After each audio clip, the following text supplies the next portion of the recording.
everyone, and welcome back to Season 1 of Public Voices. I'm your host, Nicole. My co-host, Doug, is out today, but we're bringing in a guest to join us. Rebecca Butka is an HR consultant with the State of Wyoming, and today we're going to be talking about how a positive mindset can help employees push through workplace challenges and why embracing change and staying adaptable can lead to better outcomes. I can't wait to dive into this conversation, but first, let's take a quick minute to thank our sponsor, NEOGOV, who makes our podcast possible. Ignite 2026 is where public sector leaders compare notes, share what worked, and get help solving their top problems. Save your seat at neogov.com/ignite. Welcome, Rebecca. Hi, thank you. So just to get started, can you share with me a little bit about your role with the state and what first drew you into HR and the public sector specifically? Yeah, so what I do with the State of Wyoming, I am our perform guru. I pull reports, roll back forms, work on trainings for HR and the employees and improve the process. But yeah, anything related to perform, I get the email. Okay. And then as far as what drew me into HR, I actually was originally going into accounting, but they make you take all those business classes, of course. So I started taking the HR classes and I was like, oh, I kind of like this. And then training and development classes really clicked with me. So I just decided, yeah, I think this is where I belong. Perfect. Yeah. And did you have any specific interest in public sector, or what drew you to public sector? It was my first big kid job, actually. Okay. And then I just stayed. The state has taken good care of me. And it just ended up just being where I stayed. Okay. All right. Yeah. Perfect. So when you think about positive mindset at work, what does that look like for you? I think setting yourself up to succeed, that's how I keep positive, I guess. I'm kind of taking it back to me, but I tend to worry. So I have my calendar laid out. I've got everything set up. And I can just attack the day in the best way possible. And then when there's hiccups that pop up, I've already taken most of the pressure off of myself. So I can kind of keep going. I can keep seeing the positive in it. I know it's probably a lot of internal work, but I think setting myself up and communicating, and I'm good to go. It's easy to keep things light, especially in a job like public sector. I think can get so stressful. Yeah, absolutely. Yeah. So when let me ask it this way. Sure. You oversee, kind of the perform module. And so have you created any programs or any training opportunities for employees related around maintaining a positive mindset? How are you applying that concept to the greater good? Yeah, that's something we're kind of working on now that we've worked out the details of the programs themselves. Especially going through the changes of that, you get to see the frustrations of change and the growing pains of change. So now that we've kind of seen it firsthand, we're from moving to our performance program to NEOGOV and building that process. I think that's something that we're really highlighting this year is stuff growth on positive mindset, the work-life balance, which I think contributes to the positive mindset, and other kind of those soft skills in general. Have really gotten to take that front seat in our training. Sure. And is that Yeah. something you're sharing amongst the HR team, or are you sharing that with other leaders across the organization? It's both. Okay. So we usually start with HR, but we love it when we can push it out statewide. HR tends to be our guinea pigs, but they're pretty resilient. And I think it helps starting there, seeing what the agents, because you got a lot of different agencies, a lot of opinions. So having their representatives kind of, what, this is something we need to focus on, or this group needs something else. I think it really has helped ease the transition, ease the trainings. No one loves to jump on and do a million trainings at once. So it's nice to get a feel for what they need. So we're not wasting everyone's time, I guess, which Sure. Yeah, How are that's a big part you of it. Sure. How are you delivering that message? Is that something that's through in-person trainings or videos? My job is like completely remote. We're 100% remote. So we do a couple ways. I've got some folks who will do in-person training in the separate cities that we are, because we are across the state. And otherwise, we like doing a couple different mediums. We like, handouts. Videos are a big one because I'm a visual learner, so I love like really getting the details out. And that way, I think it's easier to form like your questions about it if you can see it first. And just really laying communication's like a big thing for me. I want you to make sure everyone's got the information they need. Everyone's got like understands the process, right? So having multiple ways to do trainings has been huge for us, I think, in making sure the trainings are useful, successful. Having both like the video options where I'm really like giving you step by step everything, or just a quick flyer is helpful to refer back to. We created our own um, NEOGOV manual for the different modules as folks are starting to like learn how to get in the system and use it. So yeah, a combination of ways is definitely helpful for us. Yeah, and I think especially in public sector, that's really great since you have some work groups that, are that 8 to 5 and some that are 24 hours. It's hard Yeah. to truly do everything in person, but what feedback have you gotten on all of the modes of communication that you're offering? What has been the feedback from staff?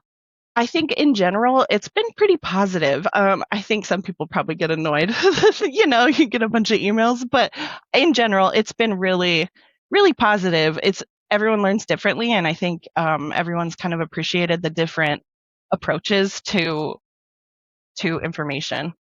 Yeah. Yeah. With that training and kind of distributing that in a variety of ways, is there any specific time that you can think of where you actually saw an employee, reflect on their attitude and maybe have a shift in their mindset and be more positive? For an employee, I struggle. I actually think of myself like personally, which it's Okay. not so much at at the office, but our kiddo has special needs and he was in the hospital a ton. And I think we were having issues, and we just got so frustrated. So our super great our super great social worker came in, and we met. We did a family care meeting, and she didn't make excuse. She kind of let us get it out, rant, rave, cry, all of that kind of stuff. Um, and it was just her listening that like really eased our frustrations and made us be like, oh, this is bigger than us. This is a hospital. It's a working unit. It's not just us. And, she took accountability. She listened to us. And she kind of explained everything moving forward. And I took that as a huge change because like we were raving mad. We were ready to go to a new hospital and it changed everything. It was so helpful. So then I took it to mean like I that experience was right as I started my position. And now it's like I can't work any other way. You've got to like listen to the frustrated folks, explain what's going on. Sometimes it's, this is how this works, this is how this works, this is why I made this decision. And I found personally like listening like that doctor did, hearing what they're saying, explaining but not defending.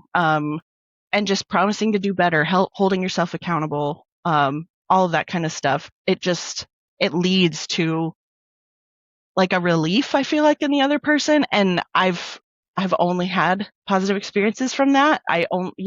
Just listening, like full stop, just listening and hearing what they have to say, listening to their frustrations. Like, man, I get it. Everybody's working through their business, and it's hard when things don't go right. So that's probably, I guess, the closest to a specific incident I can think Sure. of. But Yeah. it is. I'm always on that listen train. Like, let's hear what you got to say. Let me have it, and we'll move on.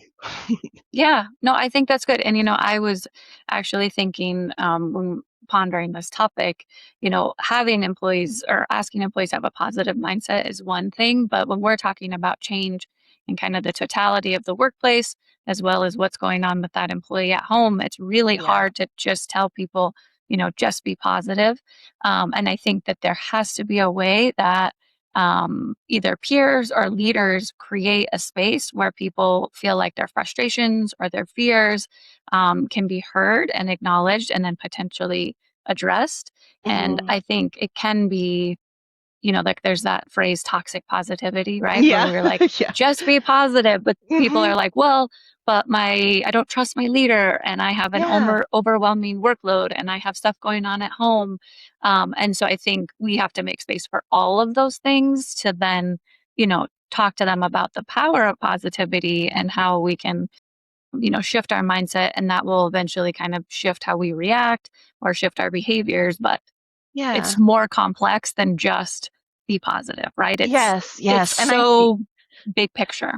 it is. And like you said, I think it's knowing like everybody's got stuff going on, whether Mhm. it's personal or work or whatever. And so like if I can be like someone who can listen to why they're mad, like that, it just helps. It just eases some of that tension. And you think of like a baby cries because something's wrong. So like someone's frustrated because something's wrong. Let's see what we can do to fix it. And then all of a sudden, like everybody's generally positive. Like that just Right. it just kind of naturally leads itself to creating a positive mindset, I think. And I found like in folks' communication with me, it is more relaxed because they know I'm here for them and they know like whatever you got to say, let me have it. Let's chat about it. Let's work through this together rather than just like, well, you did this wrong. Sorry. Or, it's just, it's important to me, Yeah. I think. Yeah, and I think that that's a really great way for you to build trust and rapport with staff, that they know that they have an outlet to hear their concerns about HR related issues. But if we go back to training and communication to leaders and staff, have you addressed that with staff as far as how to hear their peers or how to listen as leaders and then build that trust and rapport with their work group or maybe even with their department? A little bit. Our Learn Guru actually has like this really great training program coming out for supervisors, and it really addresses some of that stuff. Some of those supervisor like those soft skills that they need, the and and the ability to communicate effectively and listen to frustrations and de-escalate are all huge pieces of that. And um, I I really like the training he has because some of the de-escalation stuff is so calm. Sometimes you can experience some like frustrations when folks are trying to get things like calm down. People are mad, tensions are high, but um, I think the focus on this training that he's got going out to not just HR but everybody is going to be, or all supervisors, is going to be so helpful in navigating that kind of stuff, those kind of conversations, how to have those hard conversations when you've got a frustrated employee, how to make sure that everyone's having a really good work-life balance, how to check in on folks, all those kind of things that naturally lead to a positive mindset and a better output ultimately. Mhm. Well, and those are all skills we all should be working on, right? Even For if sure. we're, like I feel confident in having a hard conversation because I've done it for so long, but at the same time, I know I can do it better. And so I Yeah. think, regardless if you're a new leader or if you've been in the seat for 20 years, those kind of people or human skills are things that we can all work on all the time. And if, as an organization, your group of leaders are always working on that and always talking about it and having it be front of mind, it's so powerful for the culture of the organization, the culture of the groups, how employees feel coming to work. And so that's really great to hear that you guys have a focus on that because it will, in the long run, have a huge impact. Us, and I'm excited to put them into play. I think it's going to be so helpful. Good, good. Yeah. So you, I assume, have sat through some change in public sector. You mentioned rolling out some different modules. Yeah. But what is one that really tested your team, and how did you navigate that? Yeah. I think this is going to be like your, I'm sure, reoccurring answer, but COVID changed us Mm, all huge. My consultative services team specifically, that's the team I work with, and we do mostly like policy and program running. Um, we moved to permanently remote, which was weird. I had just started my job with the state that December previously. We went it was a couple of months and everything shut down. I was newly pregnant with my special needs child. It was a little bit of a crazy time. So on top of just our team going remote, because we're like that policy and everything team, we had to navigate how to get a huge chunk of the state to go remote as well. And social distancing and like changing how the custodial team does everything. It was huge lift in the middle of us centralizing our human resources division. So all of the HR were coming under the my department's purview, and so it was just insane. So that's probably the one that tested our team the most. Sure. And was there any kind of tips and tricks that you took out of that you could share? Our director especially really focuses and values a healthy work-life balance. And at that time, that was such an intense time for everybody, worldwide. So communicating effectively and figuring out how to in this new kind of way was a huge thing I took away from that, and just figuring out how to do things remotely, as well as just being able to put everything down at the end of the day and just being like, oh, okay. And even now I'll get an email at 10 p.m. and I'm like, go to bed. What are you doing? Right. So, yeah, and I think it's just so important. No, sorry, I just think okay. I'm always going to bring it back to communication. I think it's just so important to all of it. Being good communicators with each other, and good listeners, especially. Yeah, I think with COVID, it was fascinating because we were all in such a state of uncertainty, and I think, and with my HR team, it was just really important to acknowledge that, right? To say, we don't know what's going to happen tomorrow. We don't know what the restrictions are going to be in a week. We don't know if we're going to completely shut down at this organization, or we're going to keep practicing the social distancing. And, even just acknowledging that's frustrating, that's scary. That was huge too, of that communication piece of just like, hey team, how are you doing? Because I think when you're in a support function, everyone's looking to you for direction, and that's a heavy weight to carry in a pandemic, right? And so I think a lot of people, at least in my experience, learned more about like empathy and patience, and kind of just rolling with the punches as far as what was happening, because we had no control over it. And so COVID's a really good example of navigating change. Yes, right? And so relatable. All day, every day. Yeah, and we all have different experiences with it, but we all went through it together. So that's a really good example. For sure. Okay, so on our podcast, we love takeaways. Okay. So if there is one thing that you would like listeners to remember from this conversation, what would you want that to be? I probably have two things. The first would be that like frustration shows some level of care. So if someone's upset, they probably they're caring about their job, and it's frustrating when things don't go well. So I think remembering that too is huge for like not taking things personally. When people are frustrated, I'm like, you obviously really care about what's going on. Let's work through this. And second is, I know I've said it a lot, but listening and communicating is so important to throwing it back to the positive mindset. It just, when people feel supported, it just naturally leads to that positive mindset with their work, I think. Yeah. Support is huge for staff. Yeah. That's for sure. Yeah. I would say my takeaway from this conversation is just kind of going back to positive mindset is an element, right, of change, or of managing change.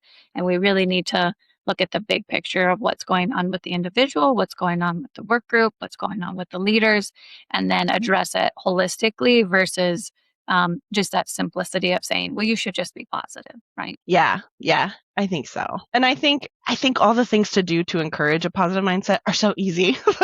Just listening and like working with someone to solve a problem is way easier. Like, okay, I'll do that. That's all I got to do to help. Okay. Yeah, and those are all skills that we can build as we continue doing that, and building those repetitions as we for sure, as we do that with employees. Yeah. Perfect. Well, I want to thank you for joining Public Voices. Yeah. And again, thanks to our sponsor, NEOGOV, our leading HR software provider for public sector, for supporting these conversations. We also want to give a shout out to Doug, because we miss him on this episode. So he'll be back next week. And then just to our listeners, if you want to follow or stream wherever you listen, and don't forget to rate us. And then again, thank you, Rebecca, for joining us. And until next time, same place. We'll see you soon. Yeah, thanks for having me.